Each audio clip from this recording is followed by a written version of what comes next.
Nunca pensé que la traición más grande de mi vida vendría de las manos de mi propio hijo.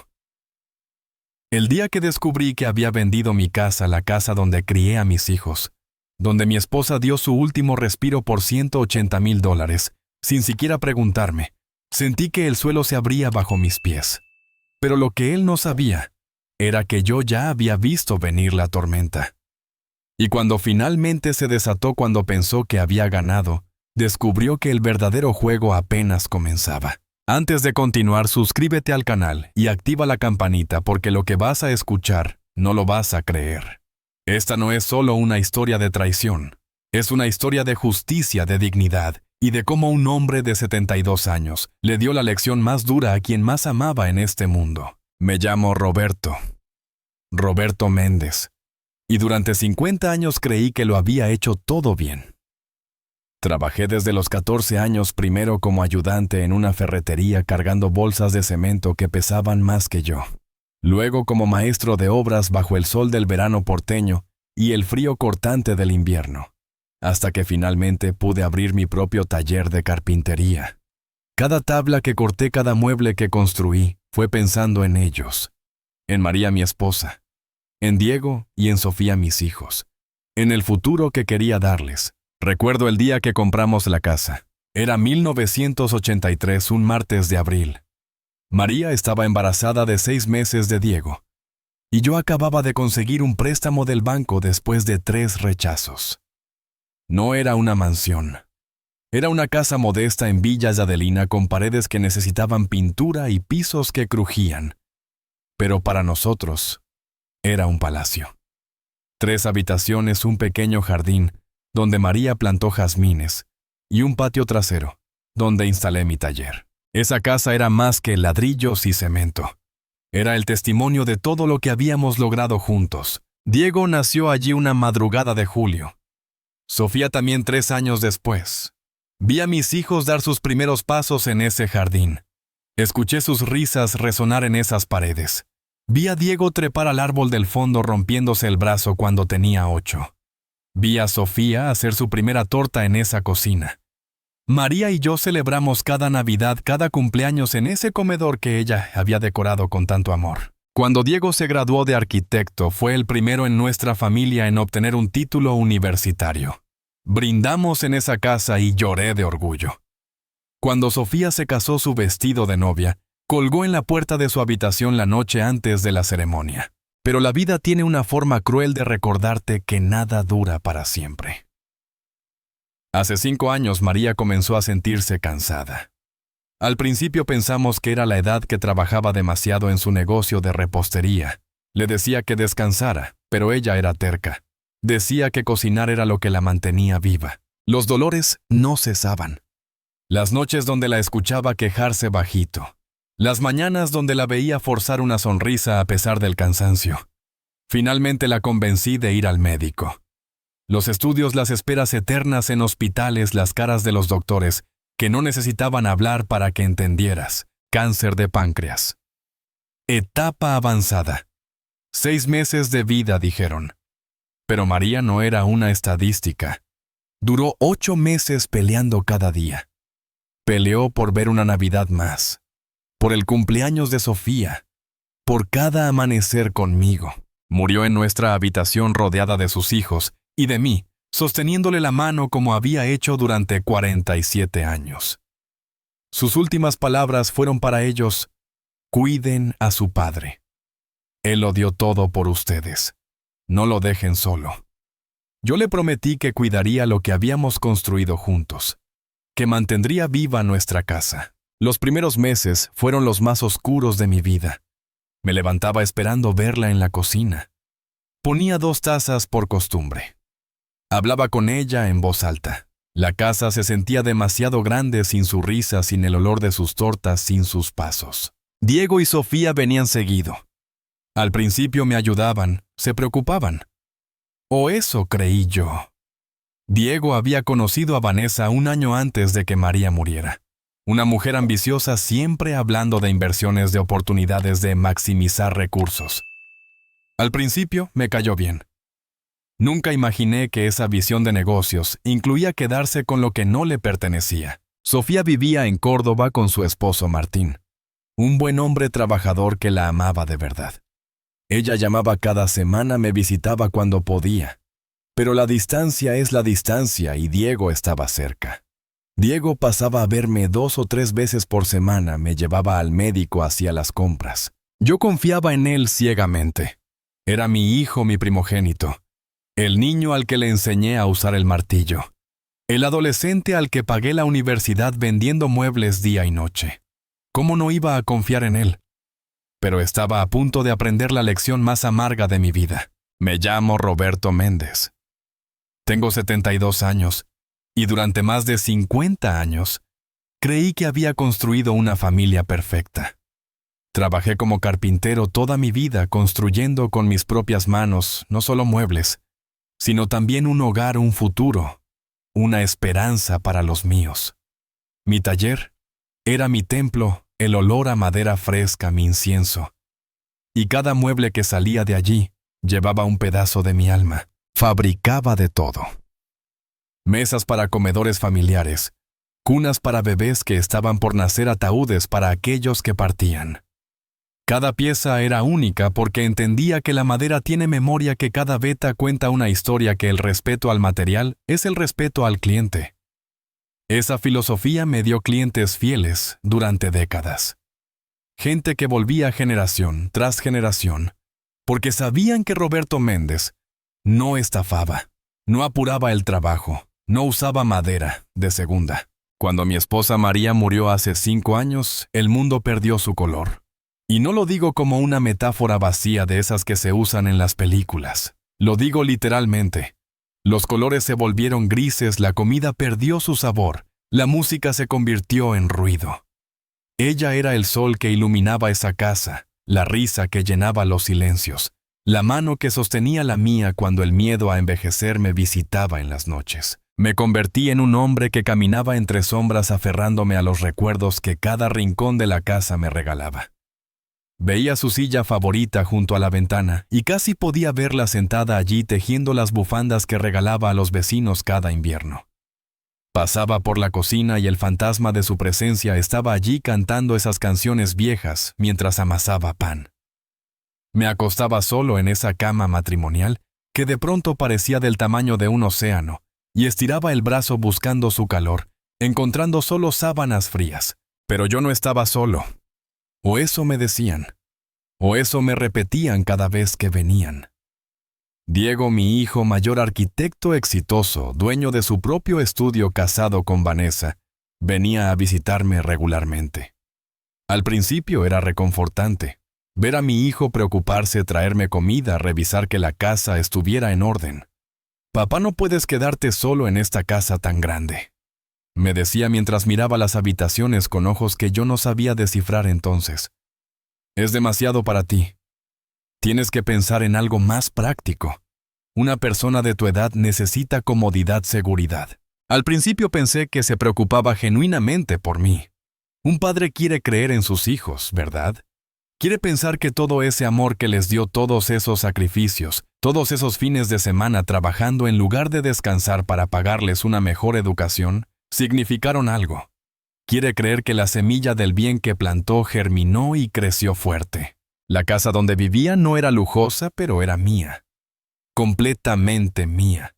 La había pagado con 40 años de trabajo honesto, de despertarme a las 5 de la mañana, de llegar a casa con las manos llenas de astillas y los músculos adoloridos. Cada mueble que contenía lo había hecho yo mismo. La mesa del comedor donde comíamos, las camas donde dormíamos, los estantes de la biblioteca que María llenó con sus novelas románticas y mis manuales de carpintería. Había reparado cada puerta cuando las bisagras chillaban, cada ventana cuando el marco se hinchaba con la humedad, cada grieta en las paredes que el tiempo y los temblores menores abrían. El jardín donde María cultivaba sus rosas rojas y amarillas, que yo seguía regando religiosamente cada tarde, porque era mi forma de mantenerla viva. El taller en el patio donde todavía fabricaba algún que otro trabajo para mantenerme activo, porque un carpintero retirado es un carpintero muerto. La habitación de Diego todavía tenía sus trofeos de fútbol de la adolescencia, sus diplomas escolares enmarcados. La de Sofía conservaba sus muñecas, sus libros de cuentos, el póster descolorido de su banda favorita. No era solo una casa. Era el museo de mi vida, el archivo físico de 50 años de existencia, el único lugar donde aún podía sentir cerca a María, donde podía cerrar los ojos y escuchar su voz, su risa, su presencia. Después de que María partiera, algo cambió en Diego. O quizás siempre había estado allí, y yo había sido demasiado ciego, demasiado confiado, demasiado ocupado, trabajando para verlo. Las visitas se volvieron más frecuentes, pero también más tensas. Venía acompañado de Vanessa, su esposa, cada vez con más frecuencia. Una mujer elegante, educada, siempre bien vestida, con esos trajes de oficina caros, con uñas perfectamente arregladas y una sonrisa que nunca llegaba del todo a sus ojos. Hablaba mucho Vanessa. Hablaba de oportunidades inmobiliarias y de cómo la zona estaba revalorizándose exponencialmente. Usaba palabras técnicas que yo no entendía del todo: plusvalía, inversión, liquidez, portafolio. Traía folletos de departamentos modernos, de complejos para adultos mayores con todas las comodidades. Yo asentía cortésmente tomando el té que me servían sin prestar demasiada atención porque no me interesaba. Era feliz en mi casa con mis recuerdos, con mis rutinas de viejo terco. Sofía, mi hija menor, vivía lejos en Córdoba, a casi 700 kilómetros, pero su corazón estaba cerca. Cada domingo me llamaba religiosamente después de misa, como su madre le había enseñado. Papá, ¿cómo estás? ¿Comiste bien? ¿Necesitas algo? Diego te está cuidando bien. Su voz al teléfono, tan parecida a la de María, era lo único que a veces me hacía sonreír. En esos días grises donde la soledad pesaba como una losa. Ella había heredado la bondad genuina de su madre, esa capacidad de amar sin esperar nada a cambio, de dar sin llevar cuentas, de preocuparse sinceramente por los demás. Cuando podía ahorrar lo suficiente del sueldo de maestra que ganaba, viajaba desde Córdoba en un autobús nocturno incómodo para pasar un fin de semana conmigo. Cocinaba las recetas de María que yo le había enseñado a ella, limpiaba la casa cantando, regaba el jardín con el mismo cuidado que su madre ponía. Y por un momento, por esas escasas horas que duraba su visita, la casa volvía a tener vida, volvía a tener sentido, volvía a ser el hogar que había sido en lugar de este mausoleo de recuerdos en el que se estaba convirtiendo. Pero la vida de un viejo solitario no es de interés para hijos ocupados, ¿verdad? O eso pensaba yo en mi ingenuidad. Diego tenía su estudio de arquitectura que atender, sus proyectos importantes, sus clientes millonarios. Sofía tenía su escuela llena de niños que educar, su esposo que cuidar, sus propios problemas económicos. Yo era solo un anciano más, contando los días esperando el momento de reunirme con María. Nunca sospeché que mis visitas, mis llamadas, mi casa, mi existencia misma, eran parte de un plan que se cocinaba a fuego lento en las conversaciones privadas entre Diego y Vanessa. Un plan cuidadosamente diseñado donde yo era el obstáculo a remover y mi casa el premio gordo a cobrar. Un plan que estaba a punto de ejecutarse y que cambiaría todo para siempre. Era un domingo de octubre. Uno de esos días donde Buenos Aires te regala un cielo azul perfecto y una brisa suave que hace olvidar por un momento todos los problemas. Había preparado un asado como hacía María cada vez que los chicos venían a casa. No era tan bueno como el de ella, nadie podía igualar su sazón, pero me esforzaba. La parrilla estaba encendida desde temprano, el olor del carbón mezclándose con el aroma del chimichurri que había preparado siguiendo su receta escrita en ese cuaderno viejo que guardaba como oro. La mesa del comedor estaba puesta con el mantel que María usaba para las ocasiones especiales, ese con bordados de flores que había sido de su madre. Había puesto los platos buenos, las copas de cristal que solo usábamos en Navidad, los cubiertos de plata que nos habían regalado en nuestra boda. Quería que fuera especial. Diego había llamado el martes para decir que vendría con Vanessa y que tenían algo importante que hablar conmigo. Mi corazón de padre ingenuo pensó que tal vez anunciarían un embarazo, que finalmente sería abuelo. Sofía no podía venir. Había llamado llorando el sábado disculpándose porque no tenía dinero para el pasaje. Una de sus alumnas había necesitado una operación de urgencia y ella había prestado sus ahorros a la familia. Esa era mi Sofía, siempre pensando en los demás, antes que en ella misma. «No te preocupes, hijita», le dije. «El mes que viene será. La casa siempre está esperándote». Puse música de fondo, esos tangos viejos que a María le gustaban.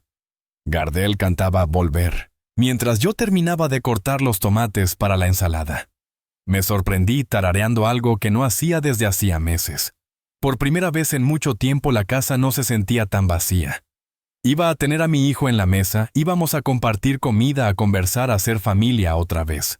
Llegaron a las 12:30, media hora tarde como siempre. Escuché el auto estacionarse frente a la casa, ese BMW último modelo que Diego se había comprado el año pasado. El portón crujió cuando lo abrieron.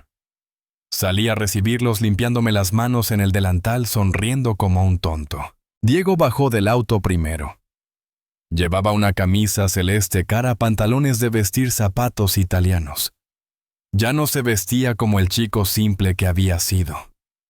Vanessa salió del lado del acompañante con tacones altos, que se hundían en la tierra del jardín, un vestido ajustado color crema y lentes de sol enormes. Traían una botella de vino que probablemente costaba más que mi presupuesto semanal de comida. «Hola, papá», dijo Diego dándome un abrazo rápido de esos que se dan por obligación más que por cariño. Olía a perfume caro, a oficina con aire acondicionado, a un mundo que ya no era el mío. «Roberto, qué lindo verte», dijo Vanessa besándome la mejilla con cuidado de no arruinar su maquillaje. «La casa se ve bien. Has estado cuidándola». Entramos. Les ofrecí algo de tomar mientras terminaba el asado. Diego pidió agua mineral con gas, Vanessa un té helado que tuve que improvisar porque no tenía. Se sentaron en el living mirando alrededor con ojos que yo no supe interpretar entonces. Vanessa pasaba la mano por los muebles, comentaba sobre la decoración, sobre lo vintage que era todo. «Papá, la casa tiene mucho potencial», dijo Diego. «Con una buena renovación valdría el doble». Yo reí pensando que era conversación casual. «No planeo venderla, hijo. Esta casa va a ser mía hasta que me vaya con tu madre». Hubo un silencio extraño. Vanessa y Diego intercambiaron una mirada que no entendí. Pero luego Diego sonrió y cambió de tema preguntándome por el jardín, por el taller, por cómo estaba de salud. Comimos en el comedor. El asado había quedado bien jugoso en su punto. Serví ensalada, pan casero que había comprado en la panadería de la esquina, el vino que ellos habían traído. Por un momento casi se sintió como antes. Casi pude imaginar a María sentada en su silla sonriendo, feliz de tener a la familia reunida. Pero había algo en el aire. Una tensión que yo no podía nombrar. Diego comía rápido mirando su teléfono cada pocos minutos. Vanessa apenas probaba la comida, movía los pedazos de carne en su plato sin realmente comerlos. Hacían comentarios corteses sobre lo rico que estaba todo, pero sus mentes estaban en otro lado. «¿Y Sofía?», preguntó Diego. «No viene. No pudo, hijo. Ya sabes cómo es, siempre ayudando a otros». Pero llamó, mandó saludos. Vanessa hizo un sonido con la garganta como de desaprobación. «Sofía siempre tan generosa, a veces demasiado generosa para su propio bien». No me gustó el tono, pero no dije nada. Serví el postre, un flan que había comprado en la confitería. María lo hacía mejor casero con dulce de leche de verdad. Pero era el gesto lo que contaba. Después de comer, Diego carraspeó. Ese sonido que hacía desde niño, cuando estaba nervioso, cuando estaba a punto de confesar algo que sabía que no me iba a gustar. Mi instinto de padre se activó inmediatamente. «Papá, tenemos que hablar de algo serio», comenzó. Se aflojó el cuello de la camisa. Vanessa puso su mano sobre la de él, un gesto de apoyo que me pareció ensayado. «Dime, hijo, ¿qué pasa? ¿Todo bien?» «Están bien de salud». «Nosotros estamos bien, papá. Es sobre ti, sobre tu situación». «¿Mi situación?» No entendía. «Estoy bien, un poco de presión alta, las rodillas que duelen cuando va a llover, pero nada grave». Diego miró a Vanessa. Ella asintió animándolo a continuar. «Papá tiene 72 años. Vive solo en esta casa enorme. Ya no puedes mantenerla como debería. El jardín está descuidado, hay goteras que no reparas, la pintura está cayéndose. Es peligroso para una persona de tu edad». Sentí una punzada en el pecho. La casa está bien, Diego. La cuido como puedo. Y el jardín, bueno, ya no es lo que era cuando tu madre vivía, pero... Exactamente, interrumpió Vanessa. Su voz era suave pero firme. Roberto, sin ánimo de ofender, esta casa es demasiado para ti. Necesita trabajo constante, reparaciones que cuestan dinero. Y tú con tu pensión de carpintero apenas llegas a fin de mes. Me las arreglo bien, dije sintiendo que la defensa subía en mi voz. No necesito mucho. La pensión alcanza. Alcanza. Diego se inclinó hacia adelante. Papá, sé que el mes pasado tuviste que empeñar el reloj del abuelo para pagar la luz. Me quedé helado. ¿Cómo sabía eso? Había sido discreto, había ido a una casa de empeños en otro barrio para que los vecinos no se enteraran. Eso fue algo temporal. Ya lo recuperé. Papá, no tienes que mentir, solo queremos ayudarte. Vanessa se levantó y comenzó a caminar por el comedor mirando las paredes, las ventanas. Esta casa tiene mucho valor, Roberto. La zona se ha desarrollado mucho en los últimos años. Hay inversores comprando propiedades por aquí. Podrías venderla, conseguir un buen precio y con ese dinero, vivir cómodo el resto de tu vida. No voy a vender la casa de María, dije con firmeza. Esta es nuestra casa. Aquí nacieron mis hijos, aquí vivimos aquí. Aquí murió mamá, dijo Diego y su voz sonó casi cruel en su franqueza. Papá, cada rincón de esta casa te recuerda a ella. No es sano. Te estás aferrando al pasado. El pasado es todo lo que me queda, susurré. Hubo un silencio pesado. El reloj de pared de la abuela marcaba los segundos. Afuera un perro ladraba. La música había terminado hacía rato y nadie se había levantado a cambiar el disco. Hemos estado viendo opciones. Continuó Vanessa sacando unos papeles de su cartera. Folletos brillantes coloridos. Hay residencias para adultos mayores muy lindas. Con jardines, actividades, enfermeras disponibles las 24 horas. Harías amigos, tendrías compañía, ya no estarías solo. Dejó los folletos sobre la mesa. Los miré sin tocarlos. Fotos de viejos sonrientes jugando cartas, haciendo gimnasia sentados en jardines perfectamente cuidados. Se veían felices en las fotos. Pero yo sabía que eran fotos de publicidad, que la realidad era otra. Había visitado uno de esos lugares cuando un amigo del taller había sido internado allí. Olía a desinfectante y a desesperanza. Los viejos miraban al vacío esperando visitas que nunca llegaban. No voy a ir a un geriátrico, dije con toda la firmeza que pude reunir. No es un geriátrico, papá. Es una residencia de lujo. Mira las fotos. No me importa si tiene piscina de oro. No voy a dejar mi casa. Diego golpeó la mesa con frustración. Los cubiertos saltaron. Papá, sé razonable. No puedes seguir viviendo así. ¿Qué pasa si te caes y no hay nadie para ayudarte? ¿Qué pasa si te enfermas? ¿Qué pasa si...? Lo que pase pasará en M.I. casa. Lo interrumpí. Sentía la sangre hirviendo en mis venas. Esta conversación se acabó. Me levanté de la mesa. Diego también se levantó. Nos miramos frente a frente. Vi en sus ojos algo que nunca había visto antes. ¿Era impaciencia? ¿Frustración? ¿O algo peor? Está bien, dijo finalmente levantando las manos en señal de rendición. No hablemos más de esto hoy. Pero papá, piénsalo. Es por tu bien. Todo lo hacen por mi bien, murmuré. Pero nadie me pregunta qué es lo que yo quiero. Vanessa recogió sus folletos con cuidado, doblándolos y guardándolos de nuevo en su cartera. Solo queremos que estés seguro, Roberto. Que vivas tus últimos años con dignidad. Últimos años. Como si ya estuviera con un pie en la tumba. Como si mi vida ya no tuviera valor más allá de ser un problema que resolver. Se fueron poco después. Diego me dio otro abrazo rápido, prometió llamar durante la semana. Vanessa me besó la mejilla de nuevo, me dio unas palmaditas en el hombro como se le hace a un niño. Los vi subir al BMW, los vi arrancar, los vi alejarse por la calle. Me quedé parado en el jardín entre los jazmines de María que ya no florecían como antes. La mesa todavía estaba servida adentro, los platos sucios esperándome. El sol de la tarde pintaba todo de dorado, ese color melancólico del fin del día. Algo había cambiado. Lo sentía en los huesos, en el estómago, en ese instinto que desarrollas después de vivir tantos años. Habían venido con un plan, con argumentos preparados, con folletos impresos. Esto no había sido una visita casual. Esto había sido el principio de algo. Entré a la casa. Recogí los platos, lavé todo en silencio. Guardé las sobras del asado. Tiré los folletos a la basura sin mirarlos 2 veces. Pero mientras limpiaba mi mente, trabajaba.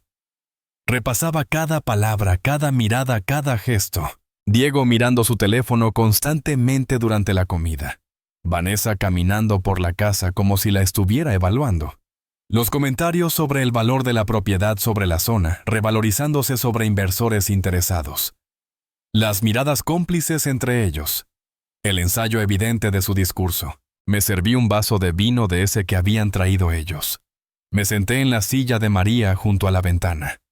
Desde allí se veía el jardín, el taller al fondo, el árbol donde Diego se había roto el brazo. Por primera vez en 5 años desde que María había muerto, sentí algo más fuerte que la tristeza. Sentí rabia. Y con la rabia vino la claridad. Empecé a recordar cosas. Pequeños detalles que no había procesado en su momento. Diego preguntando sobre mi testamento meses atrás. Vanessa interrogándome sobre cuánto valía la casa. Las visitas que siempre terminaban con algún comentario sobre mi edad, mi soledad, mi supuesta incapacidad. No era preocupación, era preparación. Estaban preparando el terreno para algo. Esa noche no dormí bien. Cada vez que cerraba los ojos veía los folletos de la residencia. Veía la mirada de Diego cuando dijo últimos años. Veía las manos de Vanessa acariciando los muebles de mi casa como si ya fueran suyos. A las 3 de la madrugada me levanté. Fui al estudio, ese cuartito que había sido el lugar de trabajo de María cuando llevaba las cuentas de su negocio. Busqué entre los papeles viejos hasta encontrar lo que necesitaba. Los títulos de propiedad de la casa. El testamento que había hecho años atrás cuando María todavía vivía. Todo estaba allí guardado en una caja de metal. Los leí a la luz de la lámpara del escritorio. Todo estaba a mi nombre. La casa era completamente mía, pagada hasta el último peso. El testamento dividía todo en partes iguales entre Diego y Sofía. Simple, directo, justo. Pero mientras leía esos papeles, una idea comenzó a formarse en mi mente. Una idea terrible y necesaria. Si realmente estaban planeando lo que yo sospechaba, necesitaba estar preparado. Necesitaba protegerme. Y más importante, necesitaba proteger la casa de María. Al amanecer tomé una decisión. Esperaría, observaría, recopilaría evidencia. Y si mis sospechas eran correctas, si realmente mi propio hijo estaba conspirando contra mí, entonces tomaría medidas. Medidas que nunca pensé que tendría que tomar contra mi propia sangre. El lunes por la mañana, después de ese domingo que había empezado con tanta esperanza, y terminado con tanta inquietud, llamé a mi viejo amigo Ernesto. Ernesto había sido abogado antes de retirarse, un hombre de confianza que había preparado documentos legales para mí en el pasado. Ernesto, necesito tu consejo sobre algo delicado. Le dije por teléfono. ¿Podemos vernos esta semana? Claro, Roberto. Todo bien, suenas preocupado. Eso depende. Respondí mirando por la ventana hacia el jardín donde María solía trabajar. Eso depende de si estoy volviéndome paranoico o si mis instintos finalmente están despertando después de años de dormir. Quedamos en vernos el miércoles en un café del centro. Colgué el teléfono y me quedé sentado en el silencio de la casa. Las paredes que habían visto tantas risas ahora parecían guardar secretos. El hogar que había sido sinónimo de amor, ahora se sentía como un campo de batalla en preparación. Y yo, Roberto Méndez, carpintero, retirado de 72 años, estaba a punto de aprender que a veces el amor de padre tiene que transformarse en algo más duro para sobrevivir. A veces tienes que dejar de ser el padre que da todo y convertirte en el hombre que protege lo poco que le queda. El miércoles llegó más rápido de lo que esperaba. Me levanté temprano, me afeité con cuidado, me puse mi mejor camisa.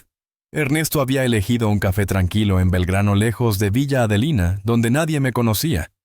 Tomé el colectivo, algo que no hacía seguido porque mis rodillas protestaban con cada subida y bajada. Ernesto ya estaba allí cuando llegué sentado en una mesa del fondo.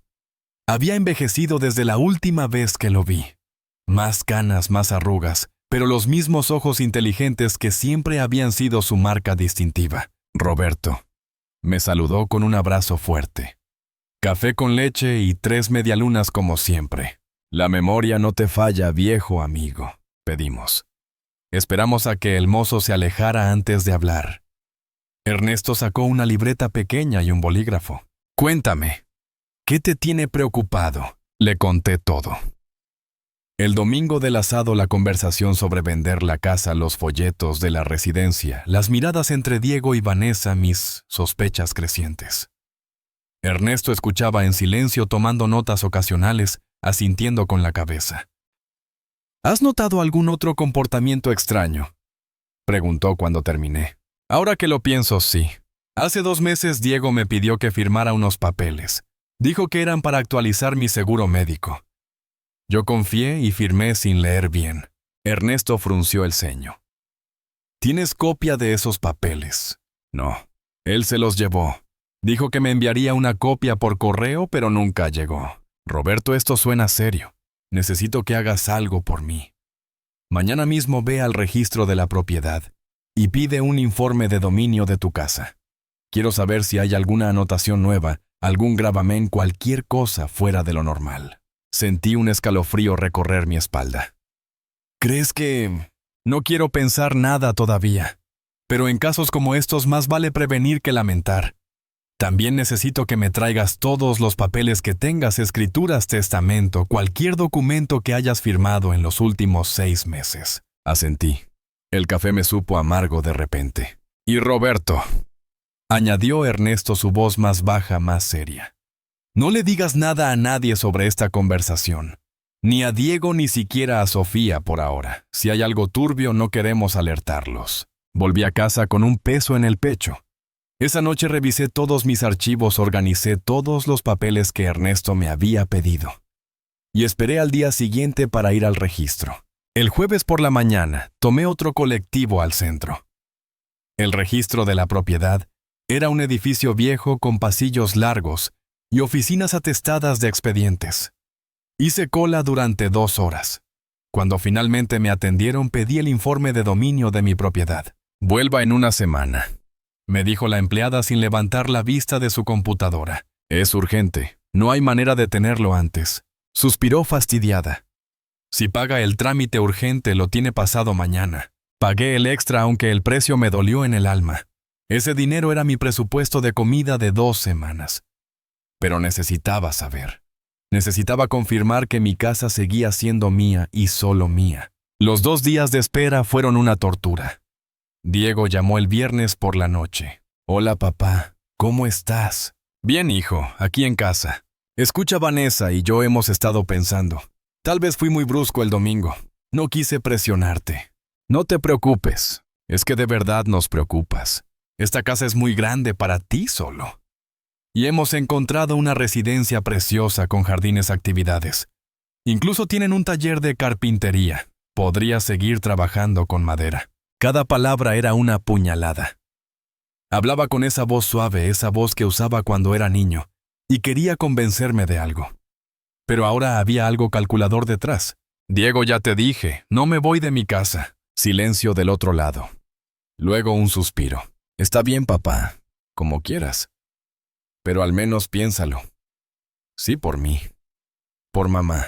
Mencionar a María fue la gota que colmó el vaso. No uses a tu madre para esto. Ella nunca hubiera querido que yo dejara nuestra casa. Mamá hubiera querido que estuviera seguro y bien cuidado. Colgué. Me temblaban las manos. Llamé inmediatamente a Sofía. Necesitaba escuchar una voz que me recordara que no todos mis hijos me veían como un estorbo. Papá, qué sorpresa. Nunca me llamas entre semana. ¿Cómo estás, hijita? Bien acá con Martín. ¿Pasa algo? Te escucho raro. Le conté sobre el domingo, sobre la conversación con Diego. Sofía escuchó en silencio. Papá, Diego me llamó hace una semana. Me dijo que estabas muy mal, que la casa se estaba cayendo a pedazos, que casi te habías caído en el baño. Yo quise viajar de inmediato, pero me dijo que no, que él te estaba cuidando. Que yo nunca me caí. Y la casa está bien. Eso pensé. Te conozco, papá. Si algo grave pasara, me llamarías. Pero Diego insistió tanto. Hasta me mandó fotos. ¿Fotos de qué? De la casa. Decía que eran para mostrarme lo descuidada que estaba. Pero honestamente se veía igual que siempre. Un poco más vieja tal vez, pero nada grave. Mi sangre hervía.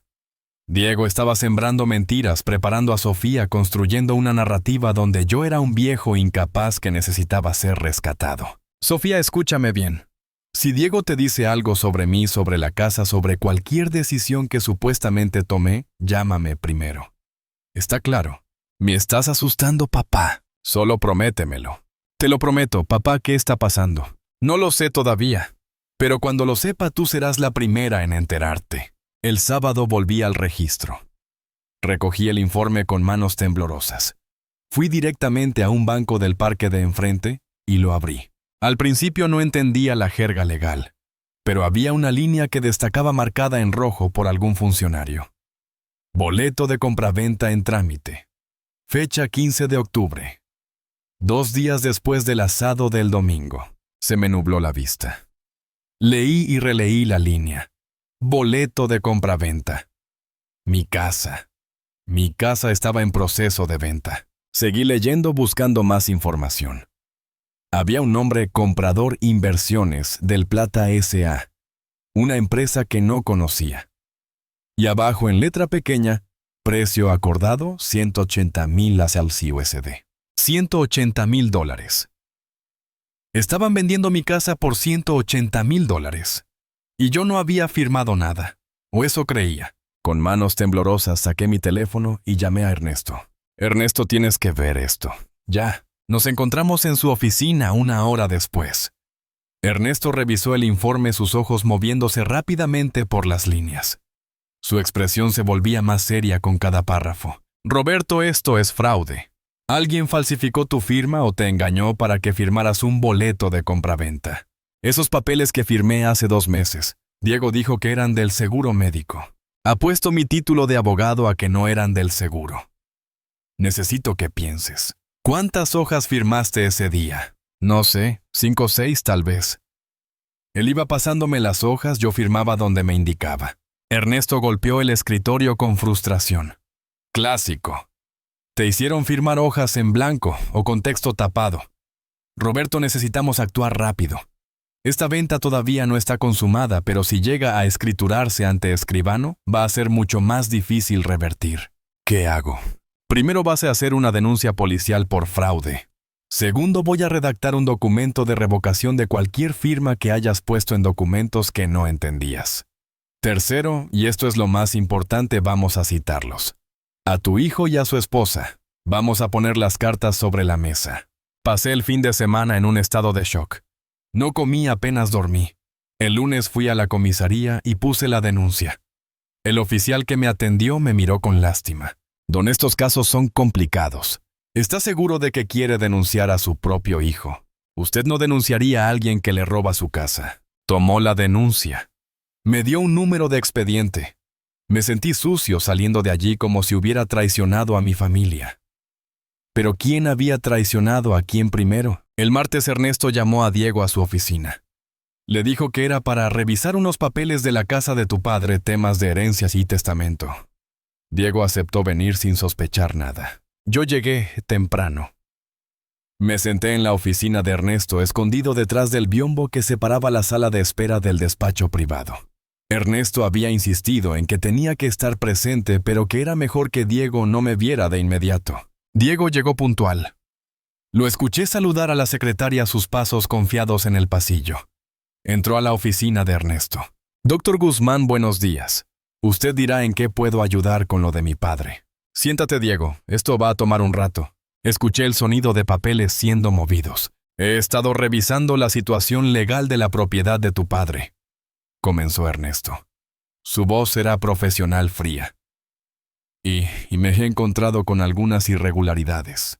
¿Irregularidades? No entiendo. Hay un boleto de compraventa registrado por la casa de tu padre, a nombre de una empresa llamada Inversiones del Plata. Silencio. Un silencio tan denso que podía cortarse con cuchillo. Y dijo finalmente Diego. Su voz había cambiado. Ya no era el tono amigable con el que había entrado. ¿Sabes algo sobre esta empresa? Puede ser. Es una firma de inversiones. ¿Qué tiene de raro? Lo raro es que tu padre no recuerda haber autorizado ninguna venta. Otro silencio. Mi padre está viejo, doctor. A veces olvida cosas. Él sabe que firmó. Se lo explicamos varias veces. La casa necesita venderse. Él no puede mantenerla. Es por su propio bien. Ahí estaba. La confesión implícita. Mi propio hijo admitiendo que había manipulado la venta de mi casa. Interesante, dijo Ernesto. Porque tu padre está aquí, Diego. Y tiene algunas preguntas para ti. Salí de detrás del biombo. Diego se puso de pie de un salto. Su cara pasó de la sorpresa a la rabia en segundos. Papá, ¿qué es esto? Una emboscada. Siéntate, dije con una voz que no reconocí como mía. Era dura, fría la voz de un hombre que había llegado a su límite. No voy a sentarme. Esto es ridículo. Ahora vienes con abogados a espiarme. Vendiste mi casa sin mi permiso. Lo hice por tu bien. No puedes seguir viviendo solo. Te vas a matar en esa casa. Esa es mi casa, la casa de tu madre. Diego se rió. Una risa amarga llena de resentimiento. La casa de mamá. Siempre la casa de mamá. ¿Sabes qué, papá? Mamá está muerta. Muerta.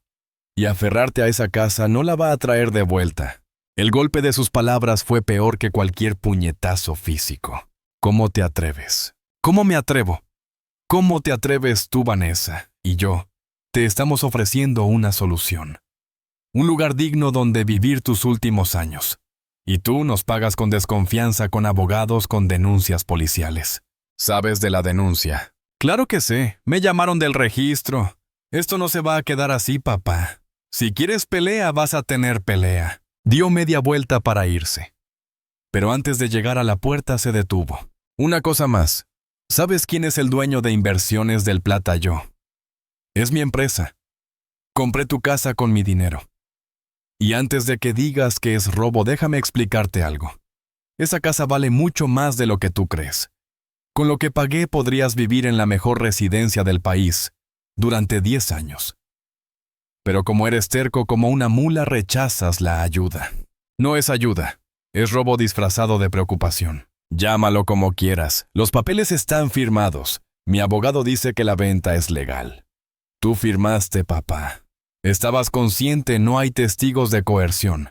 No hay nada que pruebe que no sabías lo que hacías. Me engañaste. Me dijiste que eran papeles del seguro. Pruébalo. Y se fue. La puerta se cerró con un golpe que resonó en toda la oficina. Me quedé ahí parado temblando. No de miedo, de rabia, de dolor. De la comprensión devastadora de que mi hijo, mi primogénito, el niño que había cargado en mis hombros, al que le había enseñado a andar en bicicleta, al que le había pagado la universidad, trabajando dobles turnos, me había traicionado de la peor manera posible. Ernesto puso una mano en mi hombro. Roberto, siéntate antes de que te caigas. Me senté. Me temblaban las manos. Sentía náuseas. ¿Qué hago ahora? Ahora peleamos. Esto no está perdido todavía. Tenemos la denuncia policial. Tenemos tu testimonio. Tenemos el hecho de que no recibiste dinero por la supuesta venta. Vamos a impugnar ese boleto de compraventa. Y vamos a asegurarnos de que tu casa se quede contigo. ¿Y Diego? Ernesto suspiró. Diego tendrá que enfrentar las consecuencias de sus acciones. Si esto llega a juicio, podría enfrentar cargos criminales por fraude. Lo sabes, ¿verdad? Asentí. Mi hijo podría ir a la cárcel por culpa de esto. Y lo peor era que parte de mí, una parte oscura y dolida, pensaba que se lo merecía. Esa noche volví a casa solo. El jardín se veía más descuidado que nunca bajo la luz del atardecer. Entré. La casa estaba en silencio. Me serví un vaso de agua y me senté en la silla de María. Mi teléfono sonó. Era un mensaje de Diego. Esto es culpa tuya. Le dijiste a Sofía, ¿verdad? Ahora no me habla. Espero que estés feliz. Destruiste a esta familia. No respondí. Porque la verdad era que él había destruido la familia mucho antes, cuando decidió que mi casa valía más que mi confianza, que mi bienestar podía comprarse con $180,000. que yo era solo un obstáculo en su camino hacia la riqueza. Otro mensaje llegó. De Vanessa. Roberto, espero que sepas que Diego solo quería ir y ayudarte. Pero eres demasiado orgulloso para ver que te estás hundiendo. Cuando termines en un hospital porque te caíste y nadie te encontró, no vengas llorando. Los bloqueé a ambos. No quería ver más sus mensajes, sus justificaciones, sus intentos de hacerme sentir culpable por proteger lo que era mío. Llamé a Sofía. Ella contestó al primer ring. Papá Diego me llamó gritando. Me dijo que tú lo denunciaste, que estás trabajando con abogados para destruirlo. ¿Qué está pasando? Le conté todo. Cada detalle. Los papeles falsos, el boleto de compraventa, la confrontación en la oficina de Ernesto. Sofía lloraba del otro lado. No puedo creerlo. Mi propio hermano. ¿Cómo pudo? La codicia hace cosas terribles a la gente, hijita. ¿Qué necesitas que haga? Nada por ahora. Solo mantente al margen. Esto va a ponerse feo. Papá, voy a viajar este fin de semana. No me importa si tengo que pedir prestado para el pasaje. Necesito verte, necesito saber que estás bien. No hace falta, Sofía. Estoy bien. ¿No estás bien? Nadie estaría bien después de esto. Voy a ir. Punto final. Colgamos. Y por primera vez en días, sentí algo parecido al alivio. Al menos una de mis hijos todavía era humana. Al menos uno de ellos todavía entendía el significado de la familia. Me quedé despierto toda la noche sentado en esa silla mirando las sombras que la luna pintaba en las paredes. Las mismas paredes que habían visto nacer a Diego, que habían escuchado sus primeras palabras, sus primeras risas. Las mismas paredes que ahora eran el centro de una batalla que nunca imaginé pelear. María, pensé. María, si puedes oírme desde donde estés, dame fuerzas, porque esto recién empieza. Y antes de que termine voy a tener que tomar decisiones que cambiarán todo. Decisiones que nunca pensé que tendría que tomar sobre mi propio hijo. El amanecer llegó lento pintando el cielo de naranja y rosa. Nuevo día. Nueva guerra. Pero esta vez yo no iba a ser la víctima. Esta vez iba a pelear. Esa noche no dormí. No pude. Cada vez que cerraba los ojos veía la cara de Diego en esa oficina, la forma en que me había mirado como si yo fuera el enemigo, como si yo fuera el que estaba equivocado. Repetía sus palabras en mi mente como un disco rayado. Mamá está muerta. Aferrarte a esa casa no la va a traer de vuelta. Me levanté a las 3 de la madrugada. Caminé por la casa en la oscuridad sin necesidad de encender luces, porque conocía cada rincón de memoria. Mis pies me llevaron a la habitación de Diego. No había entrado allí desde que él se había mudado hace más de 10 años. Encendí la luz. Todo seguía igual. Los trofeos de fútbol en la estantería. El póster descolorido de Boca Juniors en la pared. La cama individual con el mismo cubrecama azul que María había cosido. Las fotos pegadas en el corcho Diego de niño de adolescente, en su graduación. En cada foto yo estaba a su lado sonriendo orgulloso. Me senté en su cama. Tomé uno de los trofeos. Primer lugar. Torneo Infantil 1989. Yo había estado en ese partido. Había gritado más fuerte que nadie cuando Diego metió el gol ganador. Lo había cargado en mis hombros después, y él había llorado de felicidad abrazado a mi cuello. ¿Qué pasó? ¿En qué momento ese niño que me abrazaba con tanto amor se convirtió en el hombre que me robaba mi casa? Lloré. Por primera vez desde el funeral de María lloré sin control. Sollozos que salían del fondo de mi pecho, lágrimas que no podía detener. No lloraba solo por la traición. Lloraba por la pérdida. Porque Diego no solo me había quitado mi casa. Me había quitado la ilusión de que había sido buen padre, de que había criado bien a mis hijos, de que el amor que había dado significaba algo. ¿Qué hice mal, María? Susurré al aire. ¿Dónde me equivoqué? Pero María no estaba para responder. Solo había silencio. Y en ese silencio todas mis dudas gritaban. Le di demasiado. Lo malcrié. Trabajé tanto para darles todo que olvidé enseñarles el valor de las cosas. La ambición que vi en sus ojos cuando habló de los $180,000. Esa frialdad cuando dijo que mamá estaba muerta. ¿Era culpa mía? Me quedé en esa habitación hasta el amanecer, viendo las fotos, recordando. Cada cumpleaños, cada Navidad, cada momento que había creído importante. ¿Habían sido reales? ¿O siempre había habido algo de falsedad que yo no había querido ver? Recordé cuando Diego tenía 16 años y chocó mi camioneta. Había estado bebiendo en una fiesta. No lo denuncié. Pagué la reparación de mi bolsillo. Pagué también el auto del otro conductor. Los errores se pagan, hijo, le había dicho, pero la familia se protege. Recordé cuando reprobó 2 materias en la universidad porque prefería salir con amigos que estudiar. María quería cortarle el apoyo económico, pero yo la convencí de darle otra oportunidad. Es joven, le dije, ya madurará. Recordé cuando pidió dinero prestado para empezar su estudio de arquitectura. Le presté mis ahorros de toda la vida, 50,000 pesos que tenía guardados para emergencias.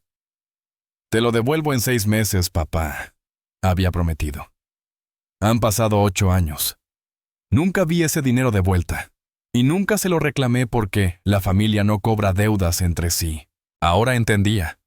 No había criado a un hijo. Había criado a alguien que aprendió que papá siempre resolvería todo, que papá siempre perdonaría, que papá era una fuente inagotable de recursos sin expectativas de reciprocidad. Y Vanessa. Ella había visto eso. Había visto a un viejo tonto con una casa valiosa y un hijo débil que podía manipular. Ella era lista. No había empezado exigiendo.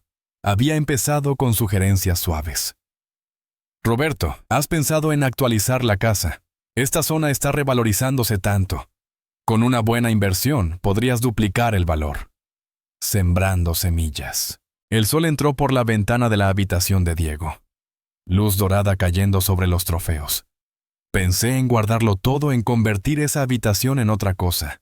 ¿Pero en qué? Un cuarto de huéspedes para visitas que nunca llegaban. ¿Un depósito para acumular polvo? No. La dejaría así, como un recordatorio de lo que había perdido, de lo que nunca volvería a recuperar. Me levanté. Me dolían las rodillas, la espalda, el alma. Fui a la cocina. Preparé café. El primero de muchos que tomaría ese día para mantenerme despierto. Sonó el teléfono. Era Sofía. Papá, ¿estás bien? Estuve toda la noche preocupada. Estoy bien, hijita. No mientas, te conozco. Silencio. No sabía qué decir. ¿Cómo le explicas a tu hija que su hermano te destruyó? ¿Cómo le dices que dudas de todo, incluso de ti mismo? Papá, escúchame. Lo que Diego hizo no tiene perdón. Pero no es tu culpa. ¿Me oyes?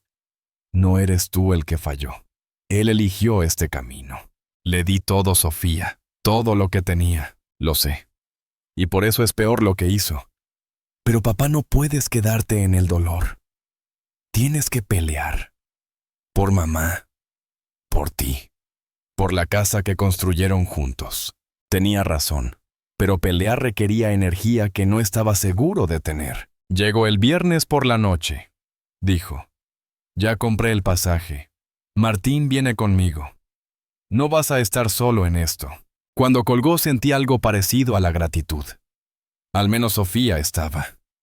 Al menos no había perdido a los dos. Los días siguientes fueron un limbo extraño.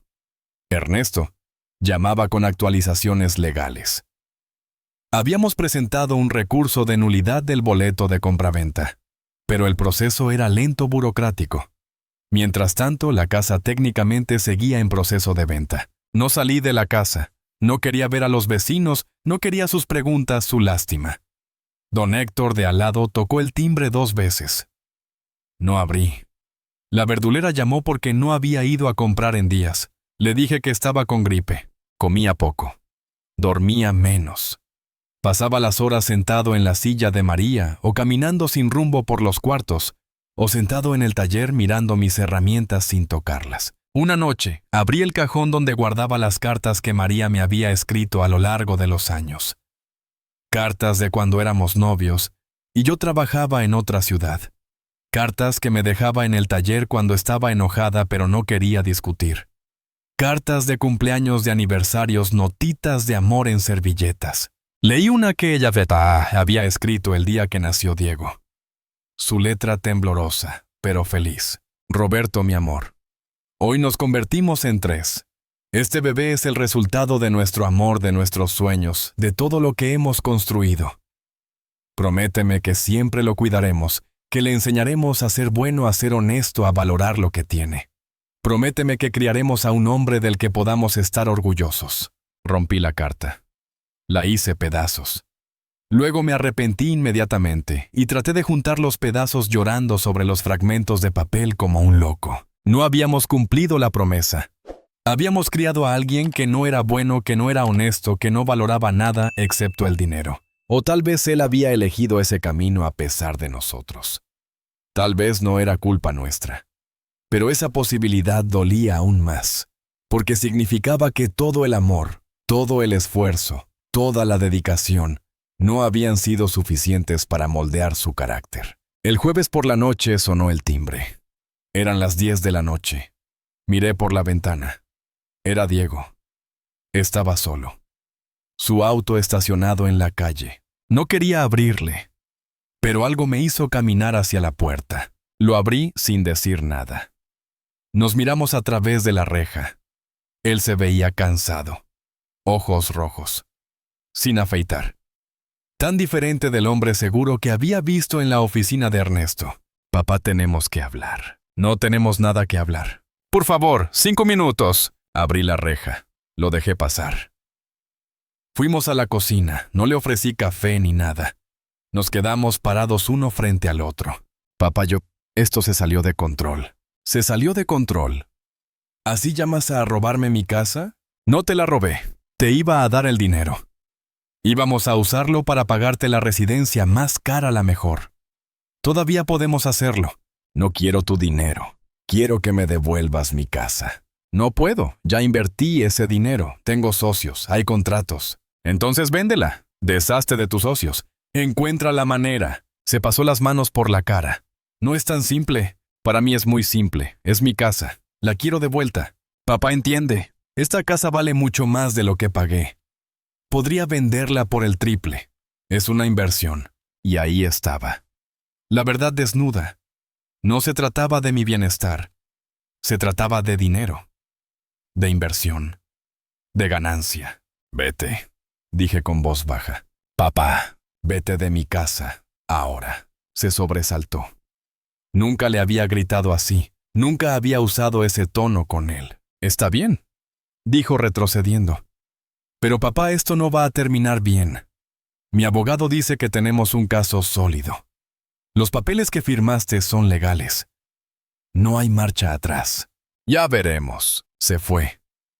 Lo vi subir a su auto y alejarse. Y cuando las luces traseras desaparecieron en la esquina, algo dentro de mí finalmente se quebró del todo. O tal vez no se quebró. Tal vez se endureció. Me di cuenta en ese momento de que había pasado 5 días lamentándome, cuestionándome, hundiéndome en el dolor. 5 días siendo la víctima. 5 días esperando que Diego recapacitara, que pidiera perdón de verdad, que demostrara que todavía quedaba algo del hijo que yo había criado. Pero no quedaba nada. O nunca había estado allí. Y era hora de aceptarlo. Fui al estudio. Saqué todos los papeles que Ernesto me había pedido que organizara. Los puse sobre el escritorio. Y comencé a planear. Si Diego quería pelea legal, iba a tener pelea legal. Si pensaba que su padre viejo era un obstáculo fácil de remover, iba a descubrir que todavía tenía fuerzas para defenderse. Llamé a Ernesto, aunque era tarde. Roberto, ¿estás bien? No. Pero voy a estarlo. Necesito que mañana nos reunamos. Tengo un plan. ¿Qué día pasará? ¿Qué tipo de plan? Si Diego quiere jugar sucio, vamos a jugar más sucio. Tengo información. Sobre sus negocios, sobre Vanessa, sobre cosas que no son tan limpias como parecen. Había escuchado cosas a lo largo de los años. Comentarios sueltos sobre proyectos donde los permisos no estaban del todo en regla. Sobre socios que desaparecían de repente. Sobre dinero que entraba y salía sin explicaciones claras. Nunca había prestado atención porque confiaba en mi hijo. Pero ahora esa confianza estaba muerta. Y la información era poder. Roberto, ten cuidado. No hagas nada ilegal. No voy a hacer nada ilegal. Solo voy a usar las mismas armas que él usó conmigo. Voy a ser estratégico. Voy a ser inteligente. Y voy a recuperar mi casa. Colgué. Miré alrededor del estudio las fotos familiares en la pared. María y yo el día de nuestra boda. Los chicos pequeños. Navidades felices. Perdóname, María, susurré. Esto no es lo que hubieras querido. Pero no me dejaron otra opción. Esa noche sí dormí. No bien, pero dormí. Porque finalmente había dejado de ser la víctima que lloraba por lo perdido y me había convertido en el luchador que iba a recuperar lo suyo. El viernes llegó Sofía. La abracé en la puerta como si no la hubiera visto en años. Ella y Martín traían comida, traían energía, traían vida a esa casa que había estado muerta toda la semana. Cocinamos juntos, hablamos. Les conté mi plan. Sofía al principio estaba asustada. Papá, ¿estás seguro esto puede ponerse muy feo? Ya está feo, hijita, ya no puede empeorar. Martín, que había estado callado, habló. Don Roberto, si necesita ayuda con algo, lo que sea, cuenta conmigo. Lo que le hizo Diego no tiene nombre. Cenamos en el comedor. Por primera vez en semanas, la casa se sintió como un hogar otra vez. Había risas, había conversación. Había amor. Después de cenar, Sofía y yo nos quedamos solos en la cocina mientras Martín miraba televisión. Papá, pase lo que pase, quiero que sepas algo. Esta casa es tuya, y vamos a pelear por ella hasta el final. Pero si no funciona, si la perdemos, tú no estás solo. Siempre vas a tener un lugar con nosotros en Córdoba. Gracias, hijita. Pero no voy a perder, no esta vez. Esa noche, acostado en mi cama, pensé en todo el camino recorrido. Desde el domingo del asado hasta este momento. Una semana que se había sentido como un año entero. Había pasado por el shock, por el dolor, por la duda, por la desesperación. Pero ahora estaba del otro lado. Ahora sabía lo que tenía que hacer. Diego me había subestimado. Pensó que era un viejo débil fácil de manipular sin recursos para defenderse. Pero yo había sobrevivido 72 años en este mundo. Había construido un negocio con mis manos. Había criado 2 hijos. Había enterrado a la mujer que amaba y seguido adelante. No era débil. Estaba herido, sí. Pero no estaba vencido. Y antes de que esto terminara, Diego iba a descubrir que el mayor error de su vida había sido traicionar al hombre que le había dado la vida. Porque un padre puede perdonar muchas cosas. Pero hay líneas que una vez cruzadas no se pueden descruzar. Y Diego había cruzado esa línea. El lunes por la mañana, mientras Sofía y Martín todavía dormían en la habitación de huéspedes, me levanté temprano. Tenía una misión. Había pasado el fin de semana recordando, conectando puntos que antes ignoraba. Y ahora tenía una pista. 3 años atrás, Diego había trabajado en un proyecto de edificios en Palermo. Había mencionado problemas con un socio, discusiones fuertes. Luego, ese socio desapareció del mapa. Diego compró su parte por una fracción del valor real, según había comentado orgulloso en una cena. En ese momento pensé que era buen negocio. Ahora me preguntaba qué métodos había usado. Llamé a un viejo amigo del sindicato de la construcción, Raúl. Si alguien sabía de negocios turbios en el rubro, era él. Roberto, ¿cuánto tiempo? ¿Qué necesitas? Información sobre mi hijo, Diego Méndez, arquitecto. Especialmente sobre un proyecto en Palermo hace 3 años. Hubo una pausa. ¿Estás seguro que quieres saber? Completamente seguro. Dame 2 días, voy a hacer algunas llamadas. Mientras esperaba la información de Raúl, Ernesto y yo nos reunimos en su oficina. Llevé a Sofía conmigo. Necesitaba testigos de todo lo que iba a hacer. Roberto, tengo buenas y malas noticias, comenzó Ernesto. La mala, el boleto de compraventa que firmaste es técnicamente válido. Aunque te engañaron, tu firma está ahí. La buena, encontré algo interesante sobre Inversiones del Plata. Sacó una carpeta con documentos. Esta empresa se creó hace solo 6 meses. Los únicos accionistas son Diego y Vanessa. Pero aquí está lo interesante. La empresa tiene deudas masivas. Le deben dinero a 3 bancos diferentes. Y uno de esos bancos está a punto de ejecutar una garantía. ¿Qué significa eso? Significa que Diego está desesperado por dinero. Tu casa no es solo una inversión, como él dice. Es su tabla de salvación. Necesita venderla rápido para pagar deudas. Por eso la presión, por eso el engaño. Sofía golpeó la mesa. Ese maldito iba a dejar a papá en la calle para salvar su negocio. Exactamente, confirmó Ernesto. Y hay más. Hablé con el banco que está por ejecutar la garantía. Si Diego no paga en 30 días, entra en quiebra. Todo su estudio, sus proyectos, todo se viene abajo. Una idea comenzó a formarse en mi mente. Una idea oscura pero perfecta. Ernesto, ¿qué pasaría si yo comprara esa deuda? Se quedó mirándome. ¿Tienes ese tipo de dinero? Puedo conseguirlo. ¿Cuánto es? $200,000. Era una fortuna. Pero yo tenía algo que Diego no sabía. Años atrás, cuando el taller iba bien, había invertido en unos terrenos en la provincia. Nada lujoso, pero la zona se había desarrollado. Esos terrenos ahora valían mucho más. Podía venderlos.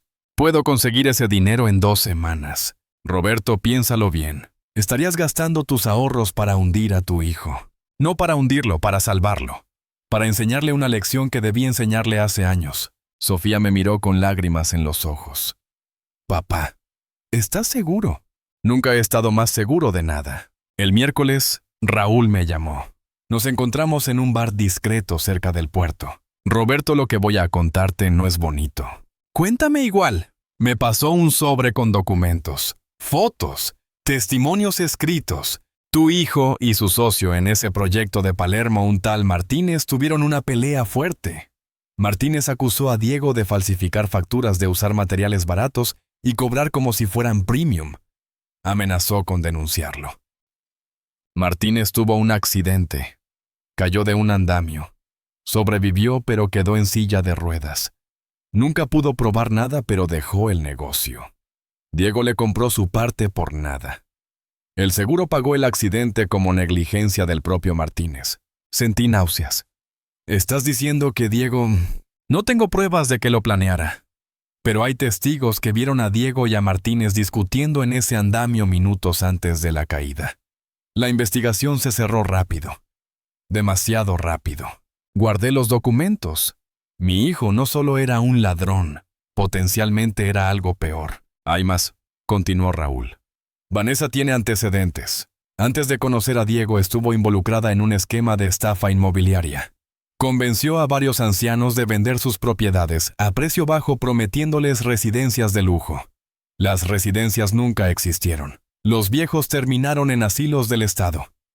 Ella cumplió 6 meses de prisión domiciliaria. Cambió de apellido después. Todo encajaba.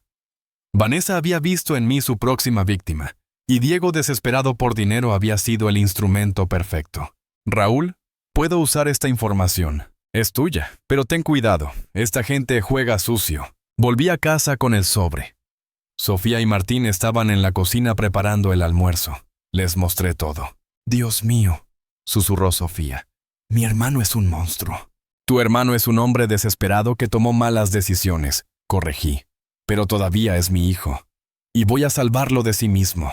El jueves puse en venta los terrenos. Un desarrollador los compró inmediatamente por $220,000. Más que suficiente. El viernes Ernesto y yo fuimos al banco. Compramos la deuda de Diego. Ahora yo era su acreedor. Tenía el poder de destruirlo financieramente o de salvarlo. ¿Cuándo se lo dices?, preguntó Ernesto. Todavía no. Primero necesito que firme algo.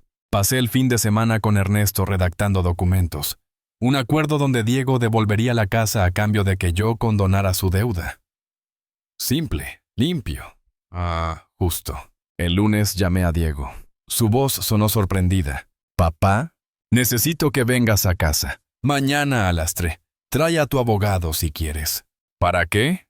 Para resolver esto, de una vez por todas. Colgué antes de que pudiera responder. El martes a las 3 en punto sonó el timbre.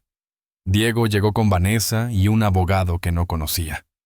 Ernesto ya estaba conmigo junto con Sofía y Martín como testigos. Nos sentamos en el comedor. La misma mesa donde habíamos comido el asado aquel domingo, que ahora parecía de otra vida. Gracias por venir. Comencé. Mi voz era firme. Tengo una propuesta. El abogado de Diego habló primero.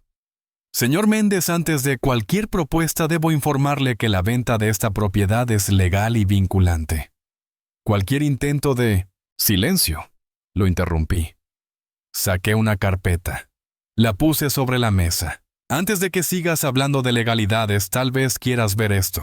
Diego abrió la carpeta. Su cara palideció al ver los documentos del banco, la compra de su deuda, los papeles que lo convertían en mi deudor. ¿Qué es esto?, susurró. Es tu quiebra, hijo. O tu salvación, tú decides. Vanessa le arrebató los papeles. Sus manos temblaban mientras leía. Esto no puede ser legal. Compraste nuestra deuda. Completamente legal. Pregunten a su abogado. El abogado revisó los documentos. Asintió lentamente. Es legítimo. Diego me miró. Por primera vez desde que esto empezó vi miedo real en sus ojos. Papá, ¿qué quieres? Quiero mi casa de vuelta. Firmas un documento anulando el boleto de compraventa. La casa vuelve a mi nombre sin condiciones. A cambio yo condono tu deuda de $200,000. Sales de esto sin dinero pero sin deudas. Puedes empezar de nuevo. Y si me niego, entonces ejecuto la deuda. En una semana estás en bancarrota. Pierdes el estudio, pierdes todo. Y aún así yo pelearé la venta de esta casa en tribunales. Con los antecedentes de Vanessa y las irregularidades de Inversiones del Plata, creo que tengo buenas chances de ganar. Vanessa se levantó de golpe. ¡Esto es extorsión! No, dijo Ernesto calmadamente. Esto es justicia. Su esposo cometió fraude. El señor Méndez podría denunciarlo penalmente. En cambio, está ofreciendo una salida limpia. Saqué otro sobre. Lo tiré sobre la mesa. Y antes de que pienses en jugar más sucio, ahí están las fotos y testimonios del accidente de Martínez. Y el historial criminal de Vanessa. Todo listo para presentar ante un juez, si es necesario. Diego abrió el sobre. Leyó. Su cara pasó del blanco al gris. Papá, eso del accidente. Yo no tuve nada que ver. Fue un accidente real. Tal vez no. Pero quieres que un juez investigue. Quieres que reabran ese caso. Se derrumbó en la silla. Vanessa lo miraba con furia. ¿Vas a dejar que este viejo te manipule así? ¿Este viejo?, dije con voz de acero. Está ofreciendo más misericordia de la que ustedes me mostraron.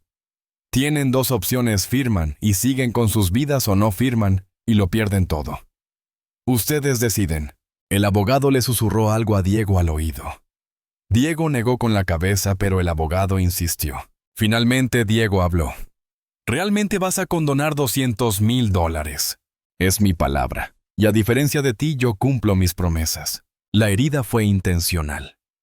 Vi cómo le dolió. ¿Está bien?, dijo finalmente. Acepto. Dame los papeles. Ernesto sacó el acuerdo que habíamos preparado. Diego lo leyó línea por línea. Su abogado también. No había trampas, no había letra pequeña. Era exactamente lo que había prometido. Necesito un bolígrafo, dijo Diego. Le pasé el mismo bolígrafo que había usado para firmar los papeles falsos del seguro médico. La ironía no se me escapó. Firmó. Cada página, cada inicial. Su mano temblaba. Cuando terminó, Ernesto recogió los documentos. La anulación del boleto se presentará mañana. En una semana, la casa estará nuevamente a nombre del señor Méndez, limpia de cualquier gravamen. Diego se levantó. No me miró. Vanessa ya estaba en la puerta furiosa. El abogado guardaba sus cosas rápidamente. Diego, lo llamé antes de que saliera. Se detuvo. Se dio vuelta lentamente. Esto no es venganza, es una lección. Podría haberte destruido. Podría haberte quitado todo como tú intentaste quitarme a mí. Pero no lo hice porque sigo siendo tu padre. Y un padre protege incluso cuando duele. Protegerme, me compraste la deuda, me extorsionaste. Te salvé. En unos años, cuando madures, tal vez lo entiendas. Lo dudo. Una cosa más, Vanessa. O ella desaparece de tu vida o yo hago públicos esos documentos. Ella es veneno, hijo. Te está destruyendo.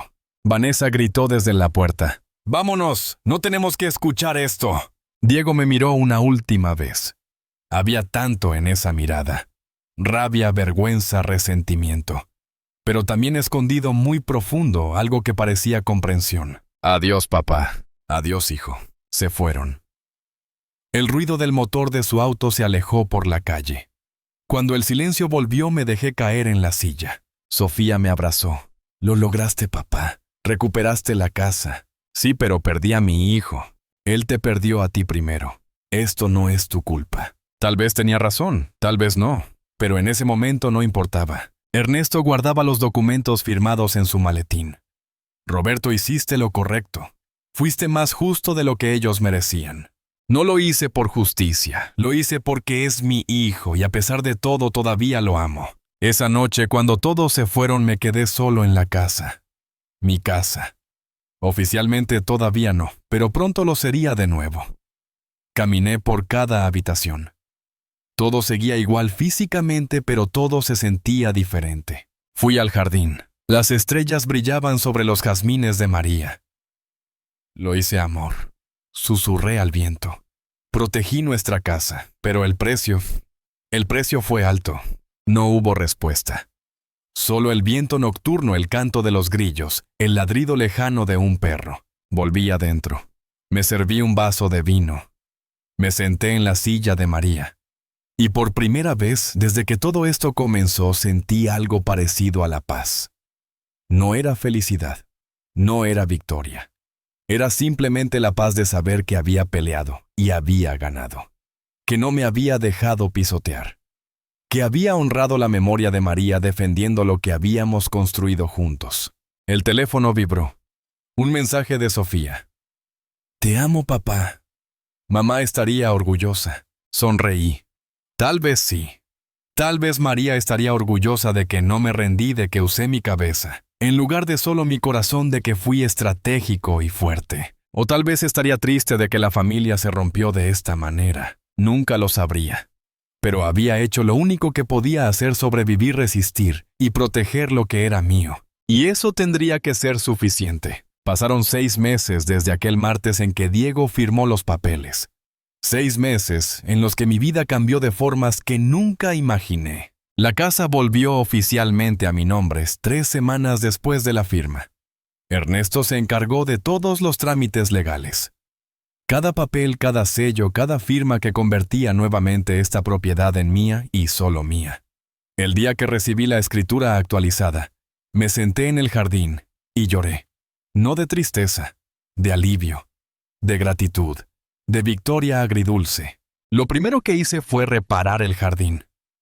Contraté a un jardinero para que me ayudara a restaurar los jazmines de María, a podar los árboles, a plantar nuevas flores. Quería que la casa volviera a ser lo que había sido cuando ella vivía. Un lugar lleno de vida, no un mausoleo de recuerdos. Pinté las paredes yo mismo. A mis 72 años, subido a una escalera con mi rodilla protestando, pero lo hice. Cada pasada de brocha era un acto de reclamación, de sanación. Esta casa era mía, y nadie volvería a quitármela. Arreglé las goteras del techo. Cambié las ventanas que más lo necesitaban. Restauré el taller del patio y volví a trabajar en proyectos pequeños. Una mesa para Sofía, un mueble para un vecino. Necesitaba sentir la madera bajo mis manos. Otra vez necesitaba crear algo bueno después de tanto destruir. Durante esos 6 meses, Diego no me llamó ni una sola vez. Al principio esperaba su llamada. Cada vez que sonaba el teléfono, mi corazón saltaba pensando que tal vez era él, que tal vez había reflexionado, que tal vez quería pedir perdón. Pero nunca llamó. Sofía sí llamaba. Cada semana sin falta. A veces viajaba desde Córdoba para pasar un fin de semana. Cocinábamos juntos, hablábamos, reíamos. Ella llenaba el vacío que Diego había dejado. No completamente, porque el hueco de un hijo perdido nunca se llena del todo, pero ayudaba. ¿Has sabido algo de Diego?, me preguntaba siempre. No, nada. Yo tampoco. Bloqueó mi número. Vanessa publicó en redes sociales que yo era una traidora a la familia. Como si defender a mi padre de un robo fuera traición. Déjala, su veneno no nos toca. Pero sí nos tocaba. Claro que nos tocaba. Cada día que pasaba sin noticias de Diego era una pequeña muerte. Me preguntaba cómo estaba, si había aprendido algo, si me odiaba, si algún día volvería. En el 3er mes recibí una carta certificada. Era de un abogado diferente, no el que había estado en aquella reunión. La carta informaba que Diego y Vanessa se habían divorciado. que él había vendido su estudio, que se había mudado a Mendoza para empezar de nuevo. No sabía cómo sentirme. Aliviado de que se hubiera alejado de Vanessa, sí. Triste de que hubiera huido tan lejos también. Pero al menos, estaba vivo, estaba libre de esa mujer y tenía la oportunidad de reconstruir su vida. Le envié una carta a la dirección que figuraba en los papeles del abogado. No esperaba respuesta, pero necesitaba escribirla. Diego, sé que no quieres hablar conmigo. Lo entiendo. Pero necesito que sepas algunas cosas. Primero, lo que hice no fue para lastimarte, sino para salvarte. Vanessa te estaba destruyendo, y tú estabas tan ciego que no lo veías. Segundo, la puerta de esta casa siempre estará abierta para ti. No importa cuánto tiempo pase, no importa qué tan enojado estés, siempre serás mi hijo. Y siempre serás bienvenido aquí. Tercero, te perdono. No por lo que hiciste, sino porque guardando rencor solo me lastimo a mí mismo. Y cuarto, te amo. Siempre te he amado, y siempre te amaré incluso cuando no me gusta quién eres o qué haces. Eso nunca cambiará. Tu padre, Roberto. Nunca recibí respuesta.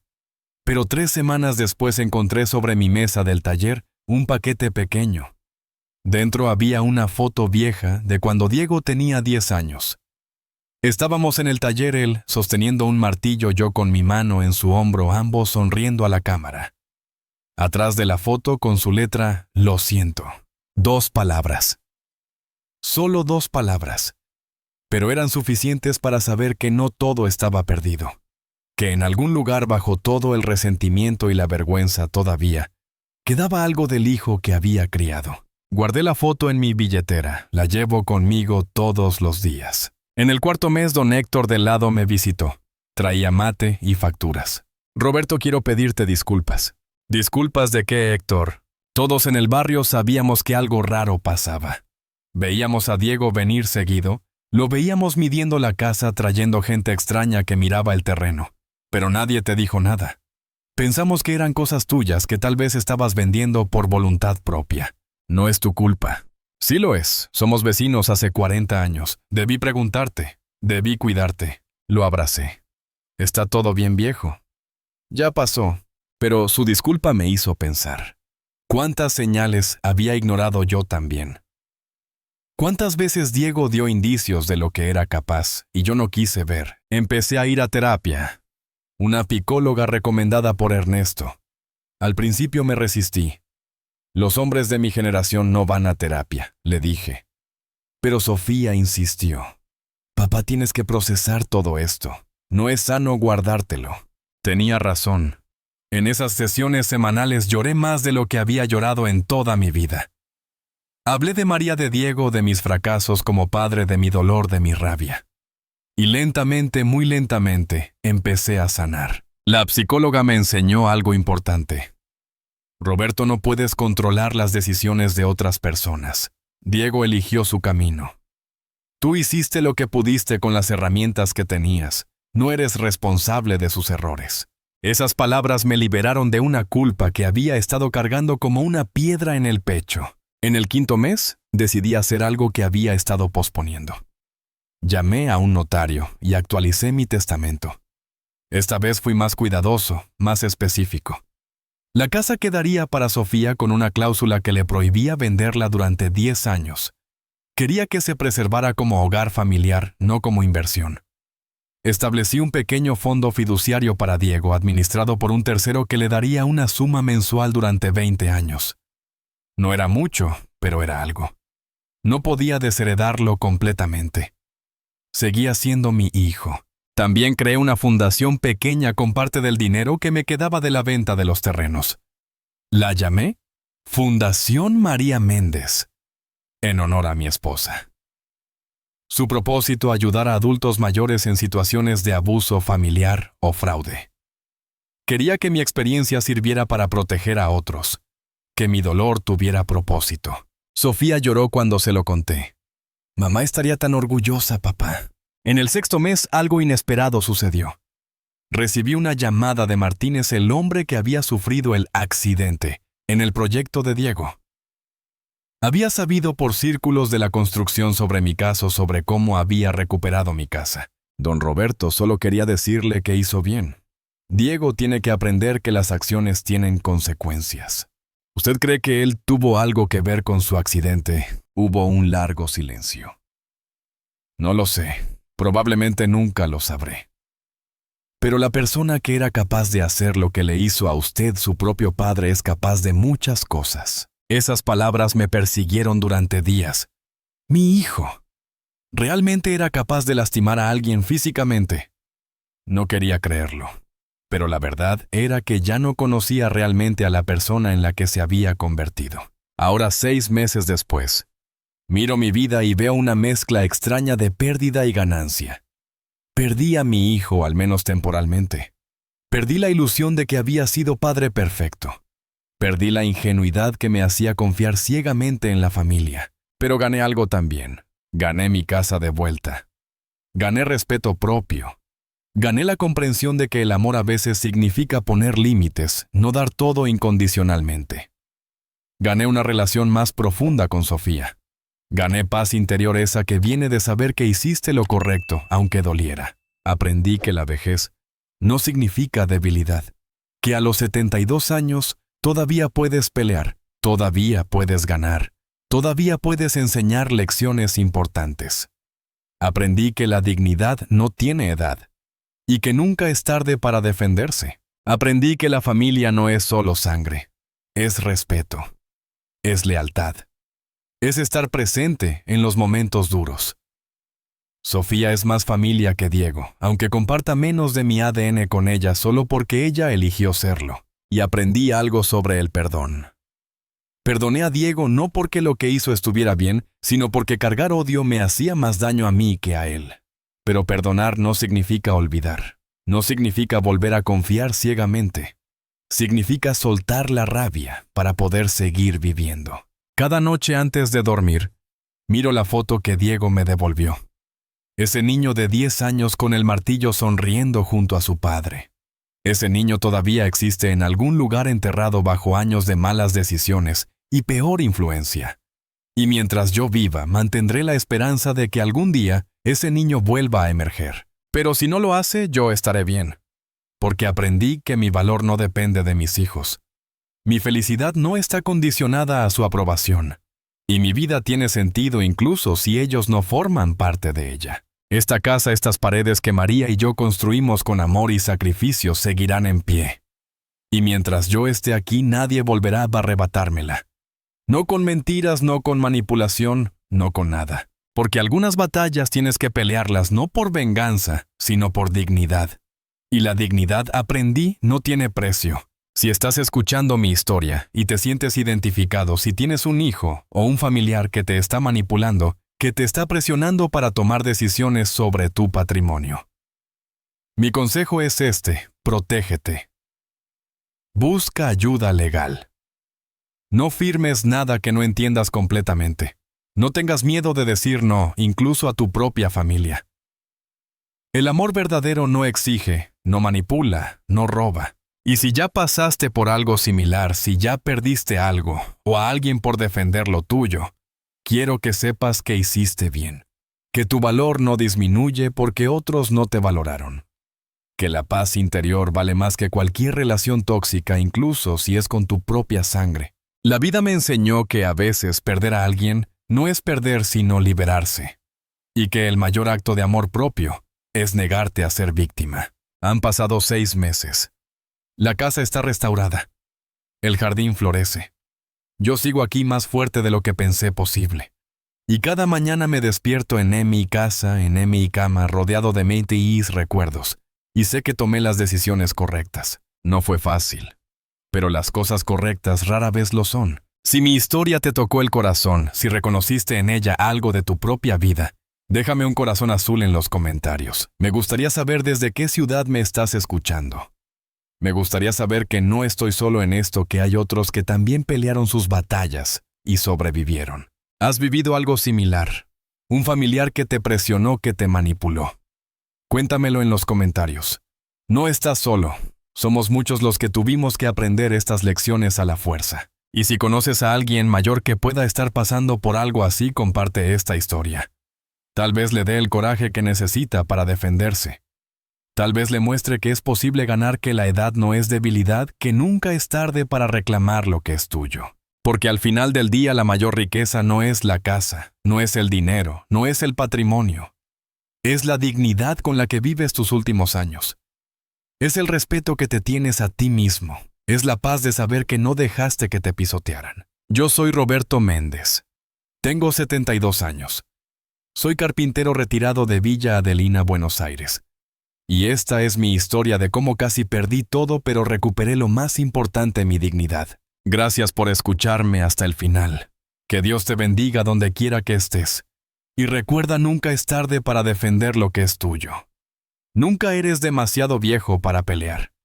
Y nunca dejes que nadie te quite tu valor. Un abrazo fuerte desde mi jardín, donde los jazmines de María siguen floreciendo. Roberto Méndez, 72 años. Villa Adelina, Buenos Aires, Argentina.